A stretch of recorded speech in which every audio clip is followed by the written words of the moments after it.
Tonight's episode of America's Hometown Horror is brought to you by our friends at Fangoria Magazine. That's right, the first name in fright since 1979 is now an affiliate of America's Hometown Horror. And because of that, we can now offer you an exclusive 20% discount on any first-time magazine subscription or merchandise purchase by heading over to shop.fangoria.com and using the code HometownHorrorPod at checkout. That's shop.fangoria.com/HometownHorrorPod, or just use the code HometownHorrorPod at checkout for that exclusive discount on anything from Fangoria. Tonight's episode of America's Hometown Horror is also brought to you by our friends at Horror Facts Magazine. Never heard of Horror Facts Magazine? Well, if you're a horror fan, they're a name that you absolutely should know. You can find them over at horrorfacts.com, and they're a great resource for all things horror, including news, reviews, editorials, and lots of other horror podcasts, not only limited to, but including America's Hometown Horror. So head on over to horrorfacts.com and check them out. Last but certainly not least, if you want to support America's Hometown Horror directly, I would highly recommend you get yourself some tickets to the Hometown Haunts and Hops Horror Convention, which will be taking place at Mayflower Brewing Company in lovely Plymouth, Massachusetts for the first time on October 28th of this year. Yes, that's right, folks, the Saturday before Halloween. We're partnering with our friends over at Inebriart to put this event on, and you can buy yourself some tickets by going to inebriart.com, go to their events page, pull up their October calendar, and get yourself some $5 tickets to the Hometown Haunts and Hops Horror Convention, which is now sponsored by HalloweenNewEngland.com. HalloweenNewEngland.com is the website for the truly Halloween-obsessed, with the most extensive guides to New England haunted houses, ghost tours, classic horror film screenings, jack-o'-lantern festivals, haunted hayrides, and more. They've got all the thrills covered throughout September and October. With over 2,500 Halloween events on their events calendar and hundreds of local Halloween attractions, it's the only place you'll find everything from haunted history tours and costume contests to which haunts are open on a Thursday night. No matter what you're looking for this Halloween season, HalloweenNewEngland.com has you covered, and we are thrilled to be partnering with them. Now, let's get on with the show.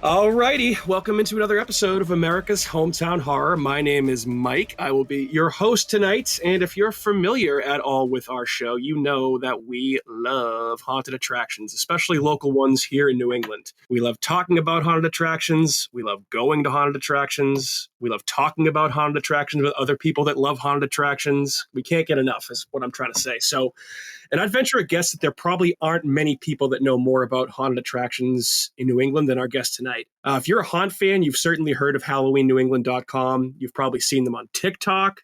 You've probably heard me mention the name 1,000 times on the podcast, as they're now the official sponsor of the Hometown Haunts and Hops Horror Con, which again will be in Plymouth on October 28th of this year. And I am happy to be joined once again by the lady behind the curtain at Halloween New England, Alexandra. Alexandra, happy spooky season and welcome back to the show. Thank you so much. I'm so excited to be back. It's an honor to be a repeat. I appreciate it. I know. Hey, I can say that we don't get a ton of repeat guests, so we're thrilled to have you back, and it's always fun talking haunted attractions with you. So I know this is probably the craziest time of year for you, and I appreciate you taking the time. Yes. Well, in some ways, it's very, very busy behind the scenes, especially since Labor Day arrived. That's when things really kick off at Halloween New England. But as far as our haunt visits, our Halloween event visits, all that good stuff is just ahead. I start my visits next week, and it's just going to be full out. I'm sure we're going to see more than ever before this season, probably by a good 20%, which I don't know. We'll see how it goes. Pray for good weather. Yeah, I know, right? That's another thing. It's a lot of it's weather dependent. So I was going to ask, you kind of took the question right out of my mouth. But so what's your October and September shaping up to look like this year? How many haunts and Halloween events do you think you'll hit this year? If you had to put a number on it or a guess. Gosh, I mean, I'm definitely probably quite a few. Yeah, I'm probably doing 5 haunts every weekend. Usually 1 to 2 additional Halloween events every weekend. And that's just me. So I have the Halloween New England team who also is traveling to different states and doing the same thing. So they are, I'll be in Maine, they'll be in Connecticut. I'll be in Massachusetts, they're heading to Rhode Island. We just divide and conquer. So, between the 3 of us, sometimes the 4 of us, we just hit as much as possible. So I I don't know. We've got lots of haunts, lots of things that we've seen before that maybe, for example, I haven't been to, in the last year or so, but perhaps someone else on my team. But we try to stay on top of everything that's going on, see how shows are constantly evolving, improving, and then, of course, adding in all those other non-haunt type events, as much as we can to, again, see the full range of what the season has in store for us. Sure.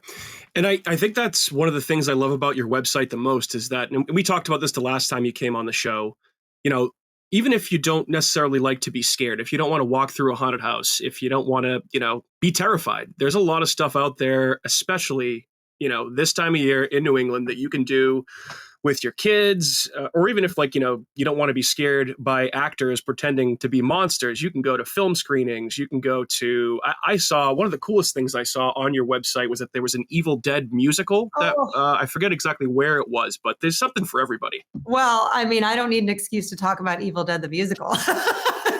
I mean, yeah. we didn't plan this, but thank you for that softball, because it is a joy to be able to talk about Evil Dead, the musical. I did have a chance to see it. They were up in Nashua at the end of August. There was a completely separate production that was going on in Maine during, I want to say, early August. So same show, but different interpretation entirely. But I had the pleasure of going to the one in Nashua, and it's the distinction is it's called Evil Dead, the musical HD. So it has tons of video screens and floor, and it helps to bring those iconic iconic environments that we remember from Evil Dead and Evil Dead 2, the cabin, the outside, the trees. We get to see all of that projected onto the screen. So you really have that sense of being there. That's in a way, I don't know, it's more flexible to have that video screen option. Whereas maybe budgetarily, it would be very difficult to accomplish with different sets or moving trees and things, interactive trees in that way. So it was very messy. We had front row seats, Becky and I. We got very soaked with blood by intermission, and we just somehow managed to get wetter and wetter through the second act. It was so much fun. If you are a fan of those movies, of Evil Dead and Evil Dead 2, this is really kind of a blending of the two into this production. The music is hilarious. It's campy. It's just as funny as can be. The acting is on point in the sense that they really capture that particular, what's the word? The movie is so distinctive. It has just that right element of over the top, and I don't know, I feel like the production itself, they just hit all the right points in what you would love about the movie and brought it into the show. So I'm very excited because they are going to be coming back to New England. This production is going to be launched in January and February. So they're going to be around in Boston for a month-long sit down. So those tickets are already on sale, if you can believe it. I will definitely be there opening night myself. I'm sure I'll try to go more than once if I can. And, if you love the musical, if you love, Evil Dead, if you love horror, if you love musical theater, if you love one of those and not all of those, I would still encourage you to see it because it's just pure joy. Becky's on the Halloween New England team. She and I just our faces hurt from how much we were smiling and laughing for the whole time. So yeah, those kinds of Halloween events or horror adjacent events are just so wonderful. And I'm so excited that there's more of those kinds of things every year. There's, immersive theater productions that have a horror bent or spooky history. And, it's just that stuff wasn't really there a bunch of years ago, like maybe 5 years ago. I really didn't see that. In the past, I'd say 3 years, I'm seeing that more and more. And what a treat. I'm a theater lover. So the idea that we can, blend in my season and, my love of theater and just put it all into one. What a wonderful gift for someone like me. And I'm sure many, many others. Well said. I think, honestly, this is one of the best times to be a horror fan because there's so much different stuff out there. And we're really just not only getting like a ton of movies and, attractions, all kinds of stuff. But there's I would have never even thought that sounds so cool to me. I would love to check that out. And I know a few people on our podcast are huge Evil Dead fans, so I'm going to put the bug in their ear to try and make a little road trip up to Boston to go see this, because I would love to see you would honestly, you would have regrets if you if you missed it. I'm telling you now, when you think of how like dark and dreary February is in New England, how long, that's the point where everyone's just kind of done with winter. The idea that we can have something to look forward to like this, that's just a pure fun, and in community with other people who love horror or love this movie, have a soft place in their heart for this movie. There's really, people would be crazy to miss out. That's all I can say. It's such a treat. Okay, fair. Have you seen Evil Dead Rise yet? No, I haven't. Not yet. How about yourself? Have you? You gotta check it out. So we covered it on an episode a couple weeks back.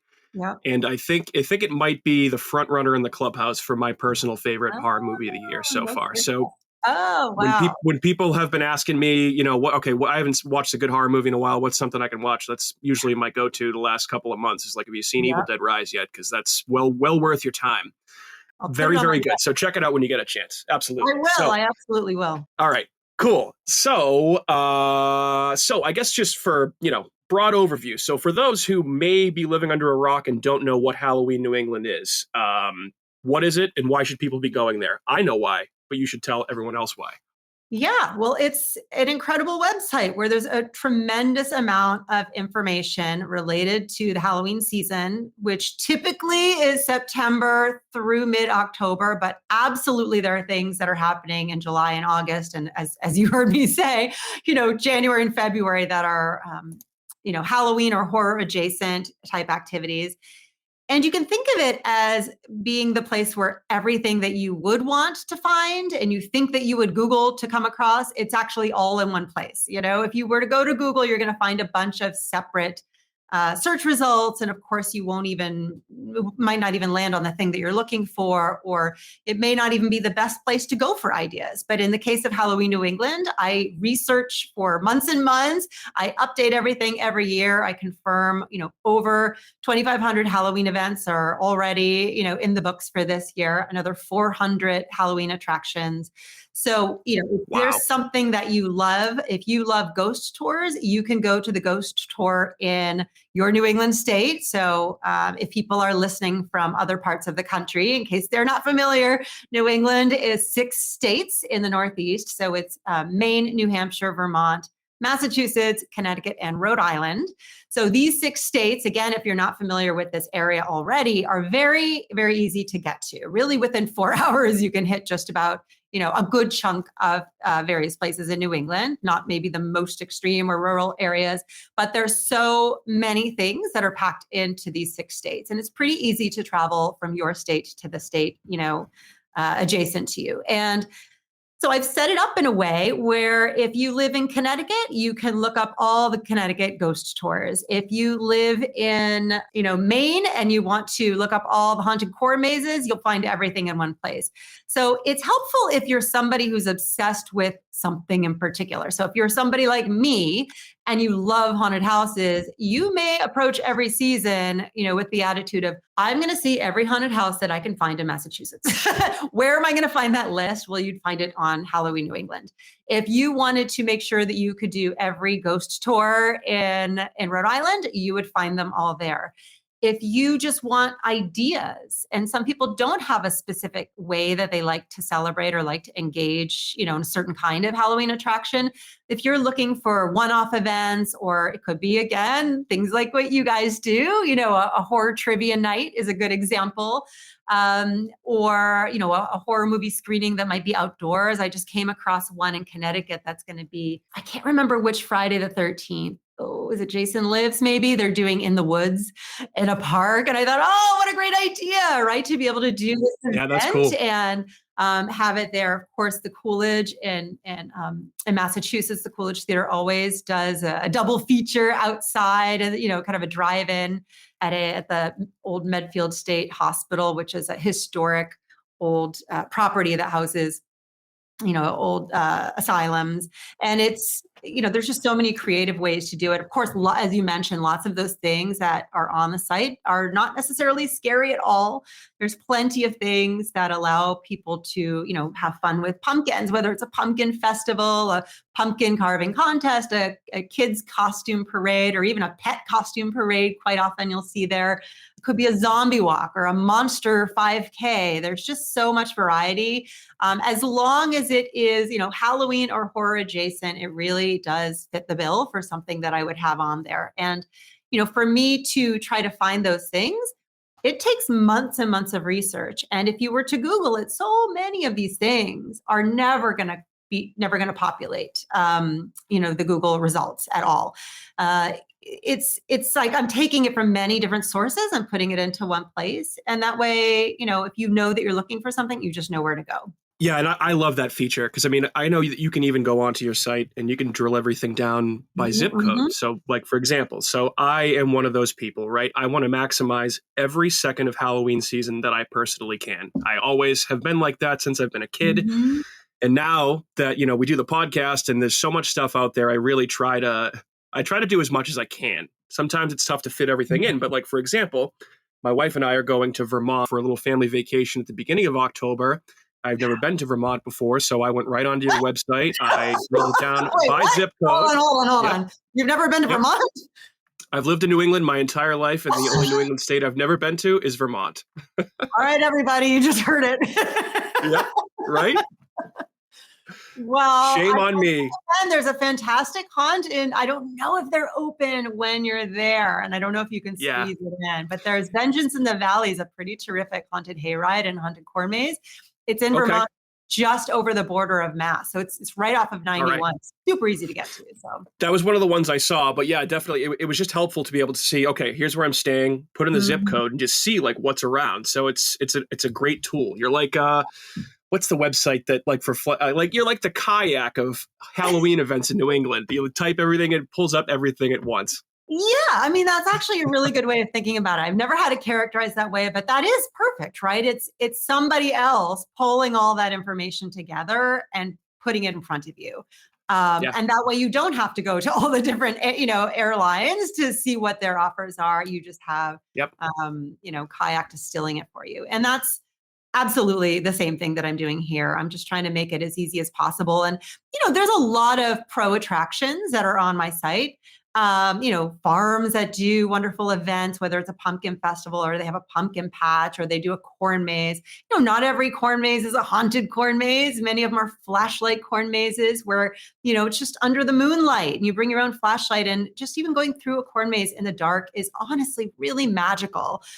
It's just a really fantastic way to enjoy, September or October night and the crisp air. And it's really so special, and it doesn't have to be scary at all to be able to enjoy that. Yeah, I completely agree. So I know we kind of talked about some of the other stuff. You mentioned the Evil Dead musical. Is there anything that's popped up this year in New England that's new? Any new or anything that stands out to you that people that needs to be on people's radar? Yeah, well, oh my gosh. Well, as I did touch on, there is a trend towards more immersive, scary theater. I haven't, to date had a ton of opportunity in previous years to be able to go visit those, but we've been able to prioritize some of that this year. So there's, in Connecticut in particular, there is a company called Escapism Productions, and they're doing 2 different events, one that's going on really in the next 2 weeks and another one that's happening in October. And they're at, different historical properties in Connecticut. And they are again, I haven't been, so I hope I'm not, misrepresenting them, but it's an immersive theater experience where, it sounds like there's a theme and a narrative and you're guided through with these actors and you become part of the show. The one that's coming up soon is a possession drama. And then the one that's coming up in October is called Phantasmagoria. And those are definitely ones that we have circled on our list to go to. There are 2 different productions of Lizzie. the musical, which is a Lizzie Borden musical. I am excited to see that. I'm headed to Concord, to Umbrella Arts in Concord next week in Massachusetts to check that out. And then there's another production happening in Hartford of Lizzie at a different location at Theater Works. And again, what a wonderful thing to have these, horror inspired or, horror genre type productions that, again, in the case of escapism productions, the ones that they're doing, I think, are very interactive, where you're moving through the space. Whereas something like Lizzie or Evil Dead the Musical, you really are an audience member, seated in a chair in that way, a little bit more traditional in that respect. But that's absolutely something that I see. Of course, productions of Dracula happen every year, or Addams Family. So those are always on my radar because I'm a big theater fan. Let's see some other things that I am, I'm going to be up in Maine, so I'm excited to see some new haunts that I have not personally seen before. So those I'm pretty excited about. There are a few new things happening in Connecticut. That's, some new haunts that are opening there. We're hoping to squeeze in. Trying to think what else. I mean, when I look at my calendar, it's just so jam-packed. We're going to pumpkin festivals. We're going to always go to the Jack-o'-lantern Spectacular. Always. we wouldn't miss that in Providence every year. It's always, there's just nothing that puts you in the spirit of Halloween. Just like all of those, 5,000 pumpkins all lit up with themes every year. It's just, and there's music and lights. It's just such they do such a beautiful job. And I just always think how lucky we are that something of that caliber exists in our area. I'm trying to think about horror movies. If there's horror movies, I did, there's always, so I have there's the anniversary of The Exorcist is coming up, and I just looked at something. I thought, I don't know if I'm gonna be able to make it, but they are going to be doing a couple of anniversary screenings of that. I think it's in early October, I believe, is when they're happening, and those are always a treat. There's something that I'm pretty excited about. I don't know if it would interest your audience too. Definitely might interest you, Mike.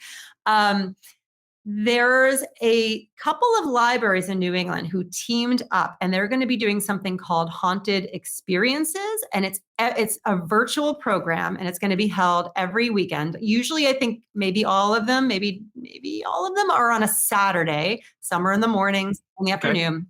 But they're going to be, even if you were to register for it and couldn't see it live, you can get a recording of it. So they have someone who is going to be interviewing different haunters from around the country. So in particular, again, this is why it might interest you. So the first one is going to be the original creator of Spooky World is going to be interviewed. His name is David Bertolino. So that will be the first Saturday in October, followed by... I am aware of this David Bertolino character. He's been on our show before. Yeah, oh, wonderful. Very exciting. So he's going to be, he's going to be interviewed. And again, it's through the library. So it's a free program. Anybody from around the country can sign up for this. You'll get access to the live stream or the recording. And then the following week, our friend Mary Barrett from Barrett's Haunted Mansion is going to be featured, which is great to have a New England haunt in there. I am in. Yeah, right? I know. Doesn't it sound fantastic? Yep. The third weekend is going to be John Braver from Delusion, which is an immersive experience out in Los Angeles. And I had the treat of going out there last year, going to their version. They change it every year, Delusion. And so they have a different theme. The one I happened to go through was like a cult family. And same kind of thing where you go through it, it actually feels like you're part of a horror movie. So you are, you're being interacted with. At one point, I got pulled from the group and thrown into an armoire. And next thing I know, I'm in the middle of the bottom of a giant staircase with my arms are bound, and I'm having to repeat the cult family phrases. Where they're brainwashing me, and then the rest of the group that is intense. And, sees me. And of course, at that time, my husband came out and he's like, he doesn't know where I went in the dark, how I got kind of spirited away into the armoire. And then I got sent into this thing, and my husband comes in with the group into this, this hallway, and there I am just kind of rocking, and repeating, these phrases. And I mean, I am not a performer of any kind, and I'm definitely on the shy side with, in those kinds of situations, but I definitely got into it. And so he's a very, very creative person, a very creative mind. So he's going to talk, and they do it different every year. Sure. So he'll be one of the people interviewed for the third weekend in October. And then the last weekend, they're going to bring in one of the owners of 13th Floor Entertainment, they have a number of haunts around the country, but the one that they're going to be featuring on that final Halloween weekend is Old Joliet Haunted Prison. So the true Joliet prison, the famous Joliet prison, is currently a haunted attraction. And so he's going to be interviewed to be able to talk about this and that is something. I've already signed up for all 4 of these haunted experiences myself. I have planned to be in my, Connecticut or Maine hotel room watching them while I am traveling on those weekends. And that's the kind of stuff that I'm very excited is starting to, come onto the schedule here. Back in July, there was a wonderful special effects makeup workshop. And I'm starting to just see much more interesting, much more variety coming out of local libraries with their Halloween or, Halloween season programming. A lot of libraries will they'll bring in someone to talk about haunted history or different ghost tales that they will tell. And those things are free. Those are our tax dollars at work. And these librarians they come up with these incredible programs. They're always trying to draw people in, and they're very worthwhile. They bring in, experts in the field to be able to do these presentations. And those are the kinds of things that you can also find on Halloween New England. So, which I think is important to underscore that not everything that's on Halloween New England is going to cost money to go enjoy. Right. And anything that a library has is a pretty much guaranteed, free experience because that's, libraries are open to the community and they're open to all. So, and a lot of them are, those haunted programs are geared towards adults, not just kids. That's awesome. I mean, and I would have had obviously no idea about these things if it weren't for your website. I will also be signing up for those events as well because I'm interested in everything that you just said. Definitely will be checking those out. Have you ever seen just the intense haunted house that you were just describing to me? Have you ever seen Haunters, The Art of the Scare? You probably have. I think you're the second person to mention that to me this week. The answer is no. Is that the it's right up your alley. One? What's that? Is that the McCamey Manor one? Let's see. So it came out in 2017. I saw it a few years back. It's on Tubi right now. I just checked. And let's see. It is about pretty much an extreme haunted house. Yes. I forget exactly where it was, but that just made me think of it but you should definitely check it out. It's been recommended to you for a reason. It's right up your alley. Yeah. So, I mean, that's always an interesting thing to talk about is extreme haunts, because we don't have any haunts in New England, in any of the New England states that would be considered an extreme haunt.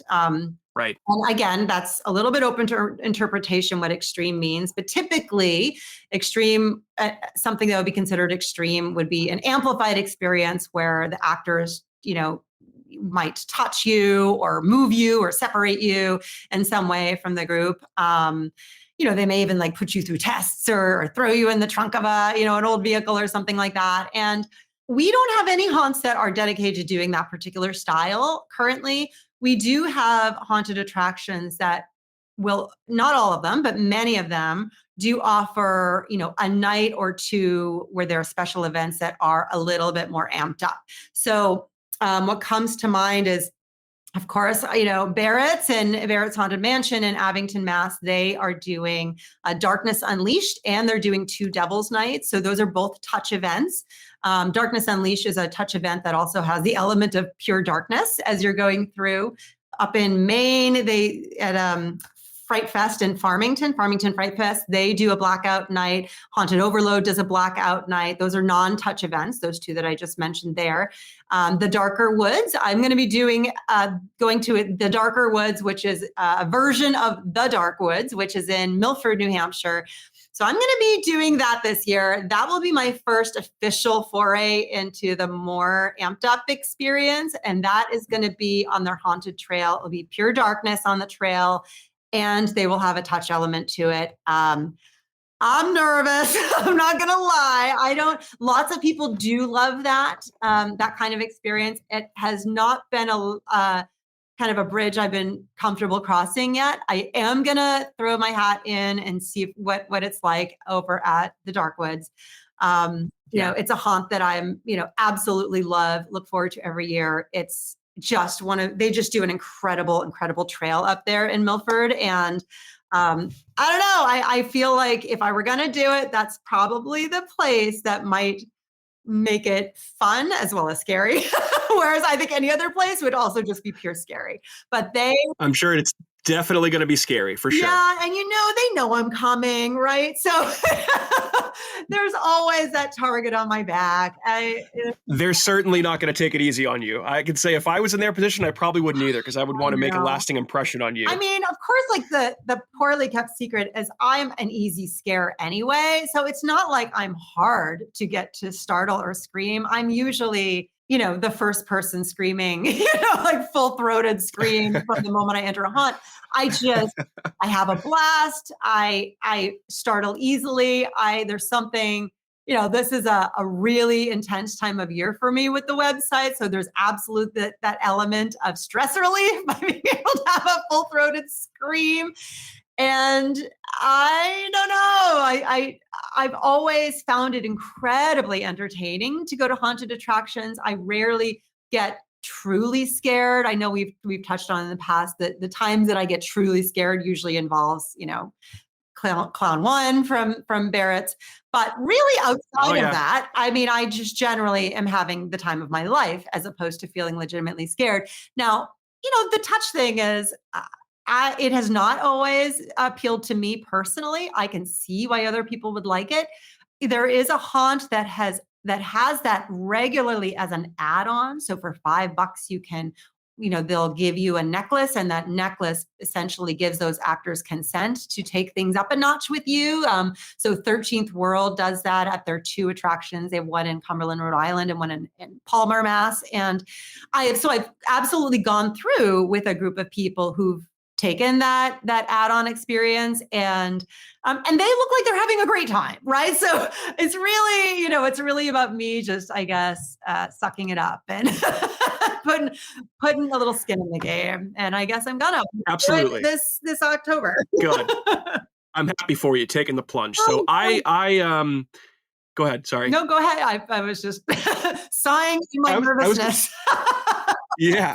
Well, I guarantee when you're walking out of there, you will feel so much better that it's over with, and you'll look back and think, like, why was I even, I mean, obviously it was a fun experience, but you got to remember why you do all this stuff in the first place. And it's because people want to be scared and know that there's not any real threat of danger, to experience that thrill without, you know, being in harm's way. Yes. And I can tell you, it's not really my thing either, but I did do one time at Barrett's back when it was called Darkness Unleashed, which was, I believe, a contact event with a glow stick. And it was honestly one of the most terrifying things I've ever done. Like, you don't know pitch black until you actually are in that. And you just literally, you can't see your hand in front of your face, and you have a glow stick, and then you look up above you, and there's an actor like standing on something that you didn't even see, and it's pretty terrifying. So I hope you have fun, though. Well, I'll tell you, Mike, I mean, so Darkness Unleashed is happening this year at Barrett's. It's happening on October 3rd. And the reason I know that is because I have the calendar right in front of me. And I have it on my haunt visit calendar, but it's grayed out as just sort of an awareness that it's happening, but I do not have the nerve to go. I'm too afraid to go do Darkness Unleashed. Like, I have it on my calendar, but I don't think I can pull the trigger to go, because because I know how terrifying those guys can be over there. Oh yeah. And you can tell, like, just break me. Barrett's is one of those attractions where I think, obviously every detail is thought of and they do a great job, but the actors really do such a great job of, you can tell that they're enjoying this. And I don't know that I've ever seen more of a sense of just twisted enjoyment than at that particular event. I mean, they're great every year, but that was something that I'll never forget. I just remember leading up to it, you know, one of my favorite things to do the entire Halloween season is to go to the ale house right next to Barrett's, sit on the patio, which they deck to the nines with all sorts of Halloween, you know, decorations. We definitely had a few liquid courage libations beforehand to psych ourselves up for this before we went in, but it was totally worth it. Yeah. I don't know that I'd do it again. I could potentially be coaxed into it, but it's intense for sure. Well, I think, what also is nice, I'll just say about our New England haunts, really across the board, I find this wonderful about the haunts that we have. And, Barrett's, we'll talk about Barrett's because you're talking about Darkness Unleashed, how terrified you are. But there's, it's also should be said that these haunts they know it's very important to have safety in place when they're doing these kinds of events. So they're not just kind of letting the actors go, have at everybody, whatever you want to do. It's not a free for all to physically touch or, interact with the customers.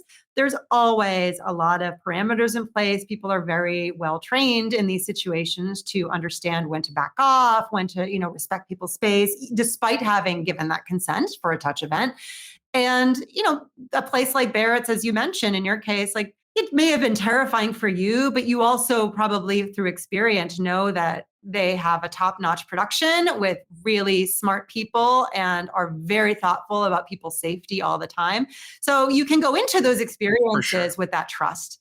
I don't know that it's like that necessarily around the country, but I do take a lot of pride that our haunters in New England do take safety seriously. And whether that's a credit to those haunters and their particular training or their own sense of, professionalism that they bring to it, or whether it's credit to the various inspectors who make sure that there's a certain standard in place so that things are, going through without a hitch. But, I do feel safe in haunted attractions wherever I go in Massachusetts, in New England, which, is not always the case everywhere I go. So I give our haunters, our local haunters, a lot of credit. They really do, make the effort that way. Oh, that's a great point. Yeah. Safety is obviously the most important thing in these situations too, so you got to make sure that it's a safe, fun time for everybody.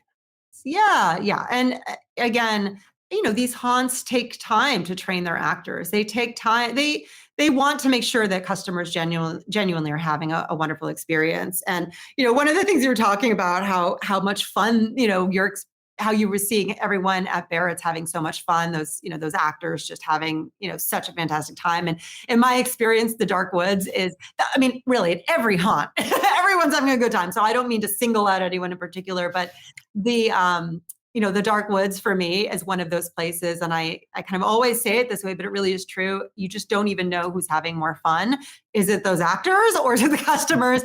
They bring an incredible element of humor to it. The owner has a stand-up comedy background. So they're not just there to kind of yuck it up, but they have a particular very kind of twisted and hilarious sensibility, which just makes the experience very unique.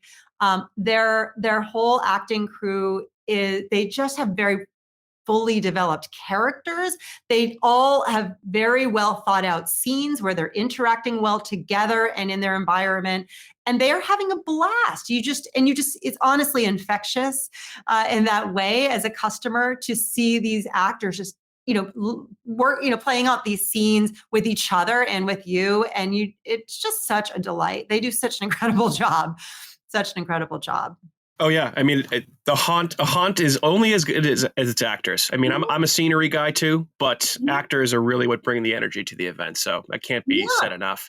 And I've blended haunts that don't have great scenery and have wonderful actors, and I have a fantastic time and love those attractions. Oh yeah, which you can feel the heart, in a haunt. You can feel the passion in those actors and in the way and the pride that comes, through. It doesn't have to be the biggest budget, doesn't have to be the fanciest anything. If it has those things, that's wonderful, but many don't. And many are just pulling things together, best that they can. I don't know how much many people understand this, but it's very rare that there is a haunt owner who is doing it full time. So I think that's something that's interesting to think about when you are going to haunt attraction, to realize that these are haunters who have spent every weekend that they have working on this. They go there after their day job. They go there at night and work, till midnight, and then do it the next night and the next night. And they do that starting as soon as the weather allows them to. So some places are working in March if the weather has cleared for an outdoor attraction. Those indoor attractions, they're working on them year round. But these are not, for most haunters, it's not their full-time job. It's their passion and it's their labor of love. And they are giving up their time to do this. There's nothing else they'd rather do than dedicate their time to this. I always think of, Eric Lowther up at Haunted Overload. And I don't know if he still does it, but for years, he would say, well, I've got my day job, but every year I take my 2 weeks vacation time during haunt season. So he doesn't even take a vacation, really. He just basically takes time off of his day job in order to dedicate more time when the haunt is actually open. So that dude doesn't even take a vacation. And that's some dedication. A lot of people. Yeah. And I don't know if people realize that, I don't know how many people realize that these are, passion projects for a lot of people. And it's very hard. I mean, there are haunters that have made that leap to do this full time, but they are, few and far between. And honestly, there's been a couple of New England haunters that I've met in the past couple of years that have really taken that leap to go full time. I'm thinking of, one of the owners of 13th World. I talked to him. Was it last year or was it this year? It might've been this year that he's like, okay, I'm 2 weeks out. I left my other job and I'm doing this full time. You think, oh, that's amazing. What an incredible accomplishment, to take that leap. Think of, the guy at Nightmare Acres who I met, same thing, he's like, all right, this is it. I'm going full time now, and it's a huge, huge leap and an amazing accomplishment because it's very unusual. Yeah, and it must be great to see that hard work pay off too, because I just think it's fascinating to see the people that put these events together, because it all just stems from a love of Halloween and a love of horror, which I can certainly relate to. So the passion is palpable. You can definitely tell, which is one of the many things I love about this time of year and these types of events. And I would even add to that, it may have stemmed from their love of Halloween, but a lot of these guys don't get, men and women, they don't get to experience Halloween the way that you and I do. So in some ways they love the season, but what they've done is dedicate themselves to giving Halloween to us. And that they don't get to really savor it in the same way because they're working incredibly hard during the season. And in some ways, the thing that feeds them is to be able to give us that experience. And that's an incredible gift. They really are sharing that passion to be able to make our season truly special, make us scream, make us laugh, what have you. Couldn't have said it better myself. I have a couple more questions for you, Alexandra, and I do want to be respectful of your time, but let's say, and I think I asked you this the last time that we talked in the podcast, but let's assume that, if someone's listening, they may not have heard it before. So let's say, I want to squeeze as much as I can into one particular night or one particular weekend. Do you have any recommendations to parlay a few attractions or events? Do you, I know it's possible, and I know that you've probably done it. Is there a best way to do this, or do you have a couple different things that people could easily get into a weekend or a night even? Yes. So there's a few ways to go about it, and it kind of depends on what you're looking for or where you are. I'll just say how I use it, which is I will look at where I'm going to be for that weekend, and then I'll punch in a zip code in that area and see what comes up. Another way that I might go about it is if I know, for example, I'm going to be in Connecticut, a certain part of Connecticut for a long weekend, like I do every year, I'll go to the Connecticut page on Halloween New England. And from there, you'll see a map. And that map allows you to filter for Halloween attractions. So by attractions, the distinction is, haunted houses, haunted hay rides, haunted and flashlight corn mazes, pumpkin patches, costume stores, horror movies, and did I say pumpkin patches? I think I did. Ghost tours. I think so, yeah. Yeah, so ghost tours. So that's where you'll see those attractions and they populate on a map. So that's one way of kind of visually saying, oh, I'm going to be in this area. What are the things that populate around here? Another thing you could do is this is what I absolutely do if I'm going to an area, is I might arrive on let's say a Thursday, and I might make a long weekend, Thursday, let's say to Sunday. And I'll first go to my weeknight haunt guide and see, is there any haunts that's going to be open on a Thursday night? And if there's a haunt in New England that is open on a Thursday night, you're going to find it on our weeknight haunt guide. And it's going to be by date. And then you'll have a link to what haunts are open on that particular date. And you can click to find more information. So that gives me an idea of people's calendar.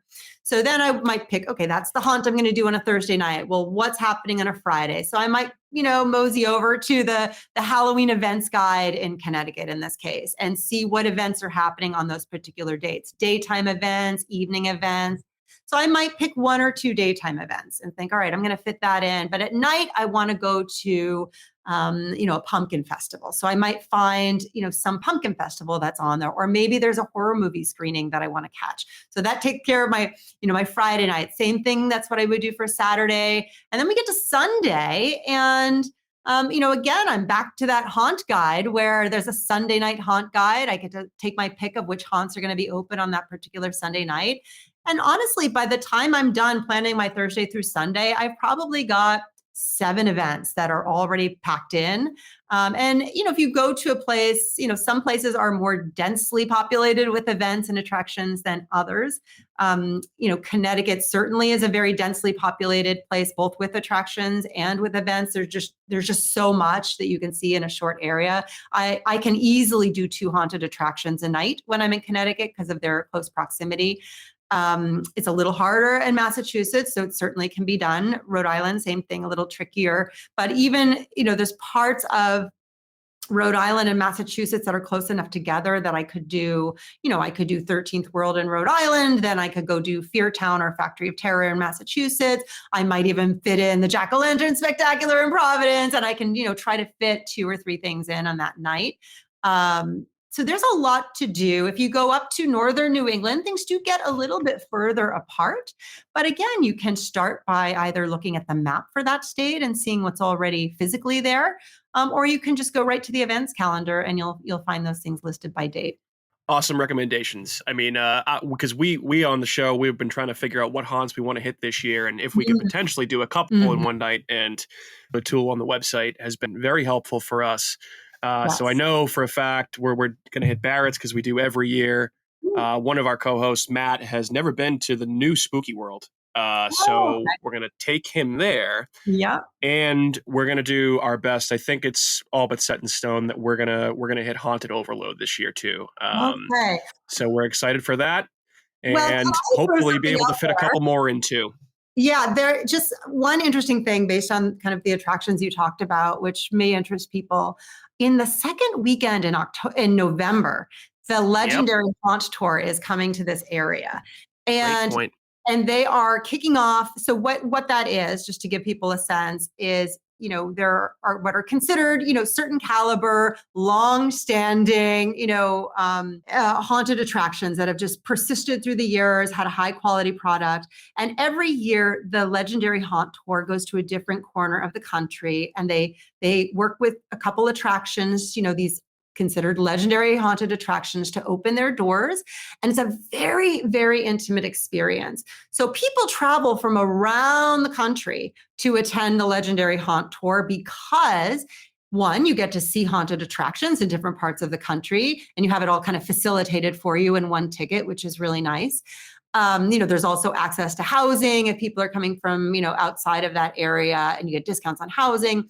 A lot of different haunters from around the country will participate in, will come out and check out the legendary Haunt Tour, because it quite often is right at the tail end of their haunt season. And so in a lot of ways, these haunters, they finish up the first weekend in November and they head out to the legendary Haunt Tour wherever it's happening. And, it's a wonderful social time for everyone to get together and just kind of decompress after the season, share war stories about how their year went. And so it does draw a ton of pro haunters from around the country, but it also draws just haunt fans, like the serious, passionate haunt fan who wants a very unique experience. So to give you a sense of how it goes, it's going to start this year at Barrett's. I believe there's going to be a dinner included at, right there at the ale house adjacent to Barrett's. And then we'll get to go through the haunts, probably a tour in some ways where maybe there's a Q&A with some of the creators over at Barrett's. So there's different access to be able to experience these attractions. Often there's a panel during the dinner where they might have some haunters. Perhaps that'll even be how it goes. For example, while everyone's at the ale house having dinner, there might be a panel, discussion going up while we're eating, where there's usually someone, moderating it. Perhaps with a handful of people from Barrett's talking about their haunt, being interviewed, so we can learn about what we're about to go and see. So Barrett's is going to kick it off on that Friday night, and that is going to be Friday the 10th and the 11th. And then on Saturday, people are going to go up to Fright Kingdom and have dinner there in Nashua, and then follow it up at Haunted Overload as well. So you are not dealing with the crowds that you would deal with on a normal night. You're having a very, very intimate experience with other fellow haunters or other haunt lovers, who are just want that kind of VIP access and experience. The ticket is more expensive than you might find on a typical night at any of these attractions, but it's because of the access, the dinner included. There's even access to bus tours. So if you want to have a couple drinks and you don't want to have to drive yourself to these various places, you can be you can have the bus transportation piece of it, which is its own kind of party for those who do that.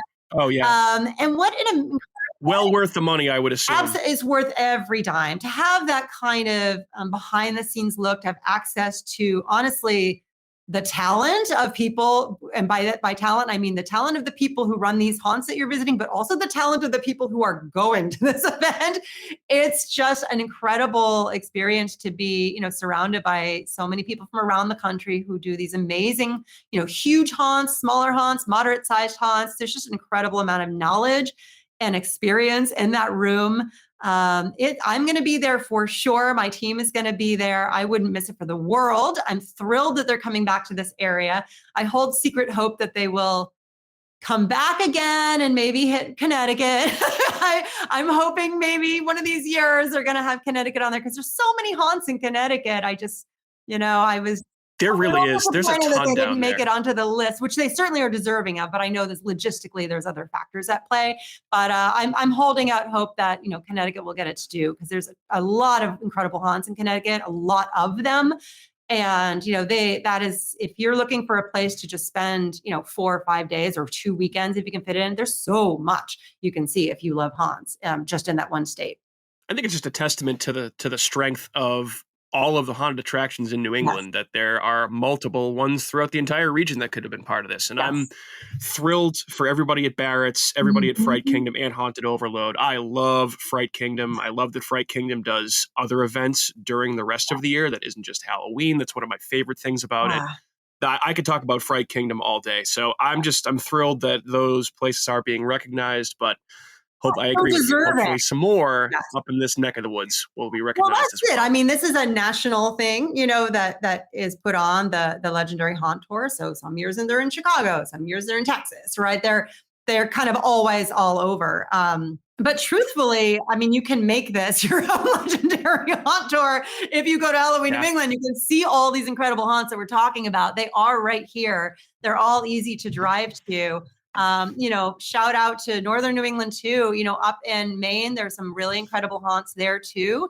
And, again, sometimes, those of us who live in Massachusetts, I think it's really worth saying that you want to also think about visiting other pockets that might be a little further than you would normally think. So I would encourage people to also really look at Maine. Has a number of haunted attractions worth checking out.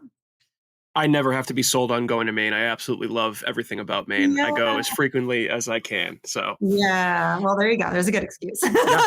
Beautiful, beautiful. Yeah. All right. So Alexandra, let's say that I am listening to this right now and I'm trying to put together some sort of a Halloween event that I want to get out there, and I want to get it on HalloweenNewEngland.com. How would one go about doing that? So go to the homepage. And you'll see, if you scroll down, you'll see an orange box that has submit your event or submit your attraction. That's the way to do it. Sometimes people will tag me through social media, but honestly, what I will do is ask you to go to the website and submit the form. And that's just because the form is going to walk you through all the information I genuinely need to be able to put you on the site.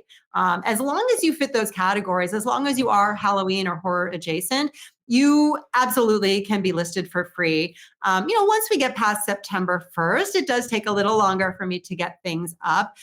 If you are someone who's putting on an event and you know in July what the dates and the details of that event are, send that information to me in July. Because to be honest, I am working on confirming events starting in May.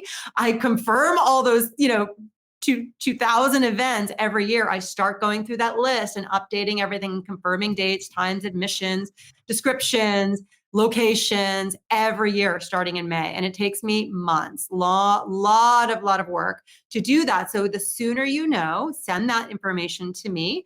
And there is a distinction. So an event is usually kind of a shorter term event or an add-on to an existing attraction. So one thing I think of is, Old Sturbridge Village in Sturbridge, Massachusetts, they have kind of a regular property and regular attractions that they do during the day. But at nighttime, they open up to do this thing called Phantoms by Firelight, where they have they have spooky stories around the bonfire and performers, circus performers, and trick or treat and all this wonderful stuff.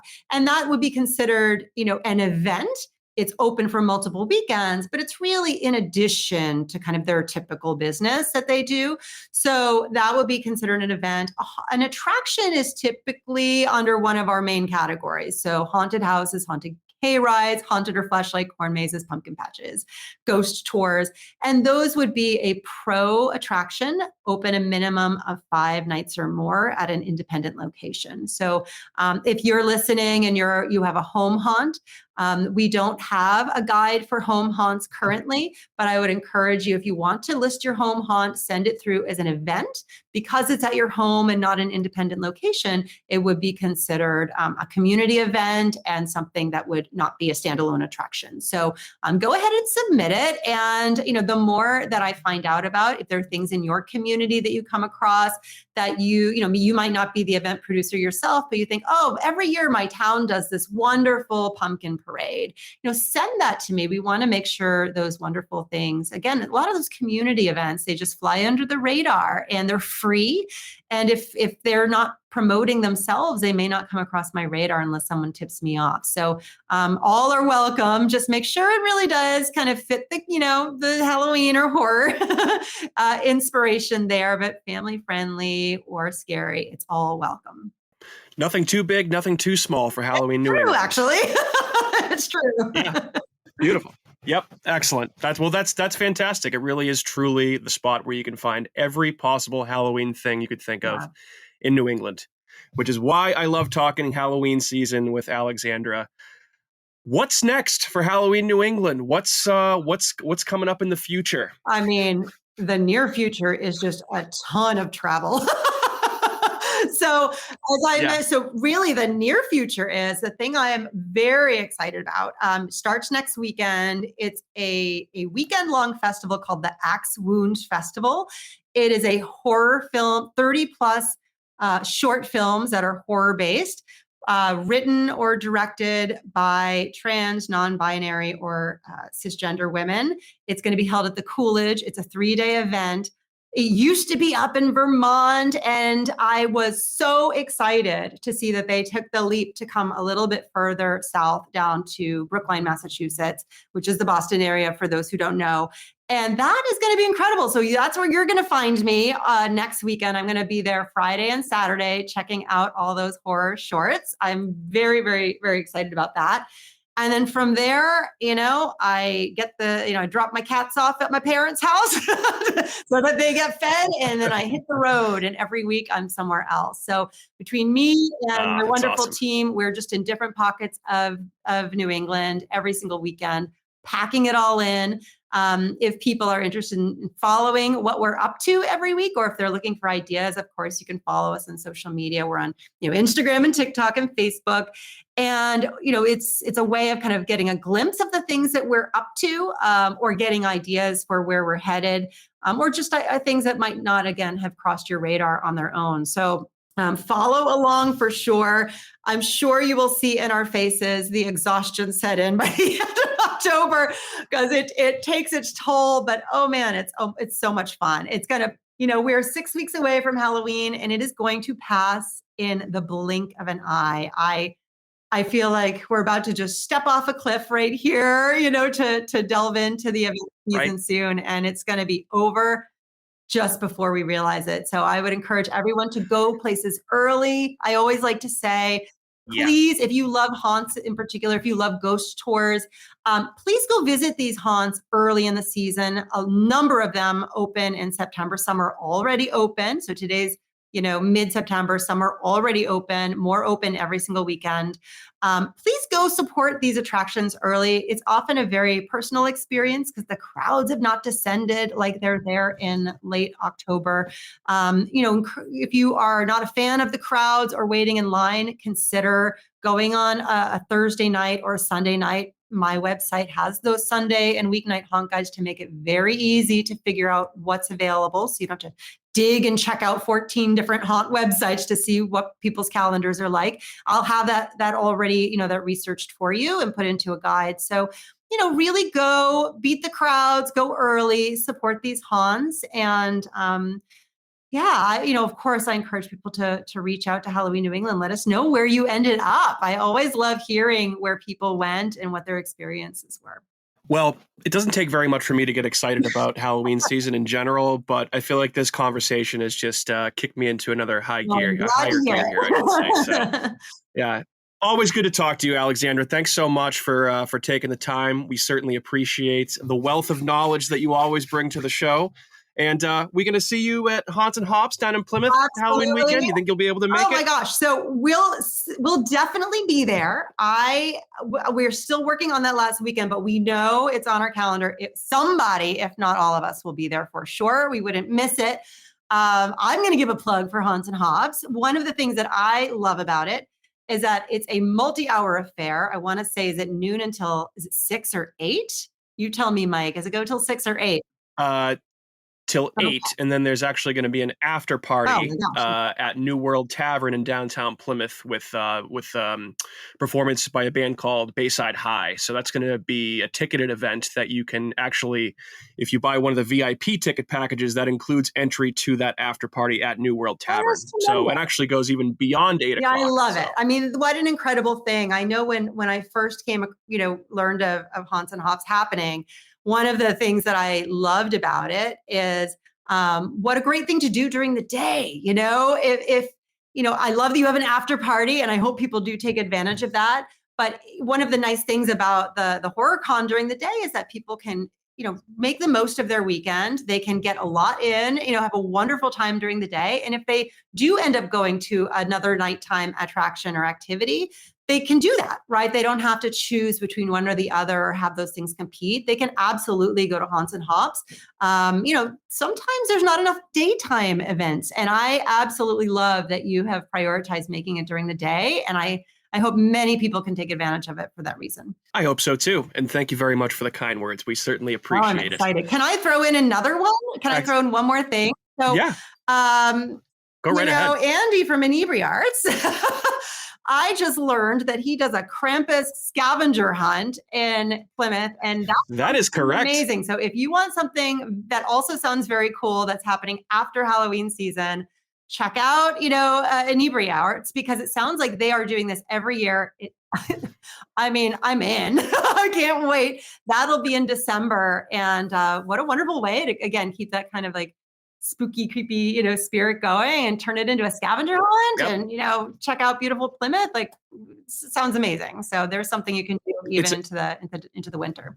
Andy's full of good ideas, and it really is. It's good on all levels because it scratches that like non-Halloween season spooky itch, and it's for a good cause. It's a lot of fun. And like you said, it's there's a lot of stuff to do in downtown Plymouth, so it's a good time to be had in several avenues. Yeah, can I just point out, we talked about a bunch of things that don't even happen during Halloween season. So I feel like we're great. Giving people ideas for how to like extend this. Between the legendary haunt tour in November, and then the Krampus scavenger hunt in December, and then Evil Dead the musical in January and February. We're practically into March, right? We're into the thaw by the time we've had, some of those events happen. So there's some, I guess, nuggets you could say to keep you kind of warm and toasty with the Halloween spirit, long after October. I love it. Well, she is Alexandra from Halloween New England. Alexandra, we really appreciate you taking the time, and looking forward to seeing you throughout the spooky season. Thank you. Thanks so much for having me. It was such a pleasure, Mike. Of course, you're welcome back anytime. You know that. Well, I'll see all of you at Haunts and Hops. Absolutely. We will all be there at Haunts and Hops, along with many other spooky places throughout the Halloween season. Yeah, October 28th, Halloween weekend, baby. So thanks again for listening to another episode of America's Hometown Horror. Thanks again to Alexandra. My name is Mike. I've been your host, and we will talk to you again soon. Bye.